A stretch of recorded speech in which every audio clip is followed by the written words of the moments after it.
বক্সটো এখেতে বনাইছে খগেন বসুমতী ডাঙৰীয়াই। সাধাৰণতে এইটো বনাবই লাগে, কিন্তু বহুতে নবনায়। সেইকাৰণে আমি বহুত সময় দেখা পাওঁ যে মাকৰ গাৰ হেঁচা পৰি পেলাই বহু পোৱালি মৃত্যুমুখত পৰে। গতিকে এইটো হৈছে আমি পোৱালিখিনি জন্মৰ পিছত যাতে আমি মাকৰ হেঁচাৰ পৰা বচাব পাৰোঁ, সুৰক্ষাৰ কাৰণে এইটো কৰা যায়। আৰু ইয়াতে আৰু এটা কথা হয়, যিটো উত্তাপ দিব লাগে, যিটো ঠাণ্ডাৰ দিনত ধৰক গৰম বা এনেকুৱা দিব লাগে কৃত্ৰিম উত্তাপ, সেইটো ইয়াত সুন্দৰভাৱে দিব পাৰি, তাক ঠাণ্ডাৰ পৰা বচাব পাৰি। গতিকে এইটো এখেতে লোহাৰে বনাইছে, সাধাৰণতে এইটো কাঠ নাইবা পকাৰেও বনায়। আৰু এইটো মোটামুটি আপোনাৰ লোহাৰেদি বনাওঁতে খৰচ পৰিছে 2000 টকা।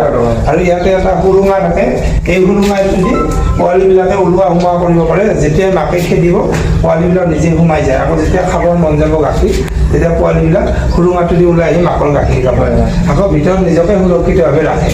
গতিকে আৰু ঠাণ্ডাৰ দিনত কি হয়, আপুনি ইয়াতে এটা ভাল ওলোমাই দি তাহাঁতক আকৌ অলপ উত্তাপৰ যোগান ধৰিব পাৰে।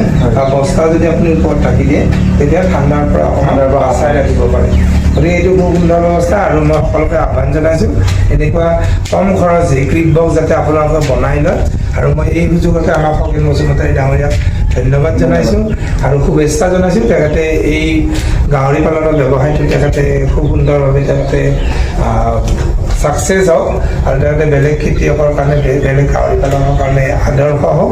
আৰু আপোনালোকেও তেখেতক ইয়াতে যোগাযোগ কৰিব, কাৰণ ইয়াতে পোৱালি উৎপাদন কৰা হ'ব। কাৰণ 12টা চেম্বাৰ তেখেতে বনাইছে। ইয়াতে 10জনী উন্নত জাতৰ মাইকী গাহৰি থাকিব, 2টা উন্নত জাতৰ মতা থাকিব। গতিকে ভৱিষ্যতে পোৱালিৰ কাৰণে তেখেতৰ লগত আপোনালোকে যোগাযোগ কৰিব পাৰে।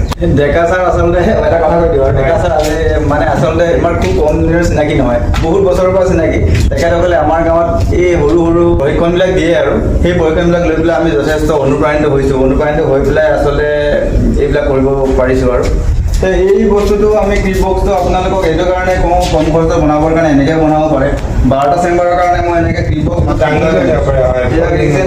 এটা ফল্ডিঙৰ চিষ্টেম, এইটো বেছিও ওজন নহয়, খুব হ'লে 15 কেজিমান ধৰি লওক, 15 কেজিমানকৈ হ'ব। ইয়াত নাচবৰ্ডৰ ফিটিং আছে, এনেকৈ যে বনাই লয় গোটেই 12টা ৰুমৰ কাৰণে মই 2টা বনাই দাঙি পেলাই য'ত দৰকাৰ তাতে উঠাই লৈ যাব পাৰিম। আশা কৰিছোঁ আপোনালোকে এই ভিডিঅ'টোৰ পৰা ছাৰৰ পৰা মানে অলপ হ'লেও কিবা এটা শিকিবলৈ পাৰিছে, আৰু মই যথেষ্ট পাৰিছোঁ বাৰু। গতিকে ডেকা ছাৰক যথেষ্ট ধন্যবাদ জনাই ময়ো চবকে অনুৰোধ জনাওঁ, আপোনালোকে যিটো থলুৱা গাহৰি পালন কৰে সেইটো বাদ দি উন্নত গাহৰি পালন কৰক।